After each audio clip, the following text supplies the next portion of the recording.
Shalom and welcome to 2 Minutes of Torah. This shiur is entitled Following the Majority, Part 5. We've learned that according to Rav Yosef, Rav Yosef was not bound by Rov. There was nothing wrong with him choosing Rambam, Rif, and Rosh over the majority of Rishonim. Why was he not bound by Rov? Because Rov, technically, is only when all the rabbis are sitting together, arguing back and forth, and then they come to a majority conclusion. Then Rov, one is bound by that conclusion. But if you have a rabbi in Spain, a rabbi in Bavel, a rabbi in Israel, he writes his response to here, he responds to there, and they didn't see each other and discuss and argue it out with each other, in such a case, there is no Halachik chiyuv to follow Rov. One may follow Rov for other reasons. Rav himself in his Shuvah certainly takes into account majority opinion, but the technical obligations of Rov do not apply. To me, this concept is a crucial concept. Often, a person goes ahead and has his Gedolim, has what he calls his Daas Torah. It's very, very important that even if he holds that his Daas Torah represents the majority of Gedolim, that he doesn't go ahead and say, well, listen, this is the Daas Torah, and any other Daas Torah is simply non-existent, because it doesn't follow my Daas Torah. My Daas Torah represents the Rov, the majority, and therefore everyone else is off. Let's take an example, Yeshiva Katana, with full-time learning, and then afterwards Yeshiva Gedola, full-time learning. And the person says, listen, this is what my Daas Torah says, and this is what the Daas Torah is the majority of the Gedolim, so anyone else is simply wrong. It's not an approach, it's kfir, it's heresy, it's puzzle. So there's a lot of premises that go into this concept, and I think it's a false one. Premise number one, you're assuming that you know who the Gedolim are, and you've done a proper seker, proper research, and you know that, yes, the majority hold exactly by what your Gadol holds by.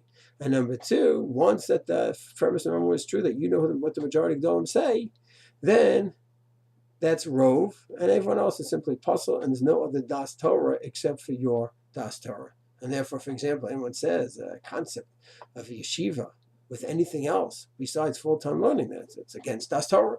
So Yeshiva University, or Soloveitchik, that's against Daas Torah. Soloveitchik was a Gadol. Well, so you might have the argument. You can't be a Gadol, so you went against Daas Torah. It becomes a very circular and saddening argument.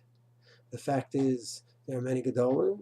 Do we know the majority of Gedolim in each issue? Who Gedolim are? It's not an easy thing to understand, but it's irrelevant. The fact is, you have various Gedolim arguing on different topics, and we don't have Rov being machriya in each case. That's not how Rov works. So therefore, a person's Gadol is Rav Soloveitchik, and he follows his path. Even if someone could show that Rov Gadol were against him in different areas, it doesn't matter, right? This is his Moradasa, this is his path.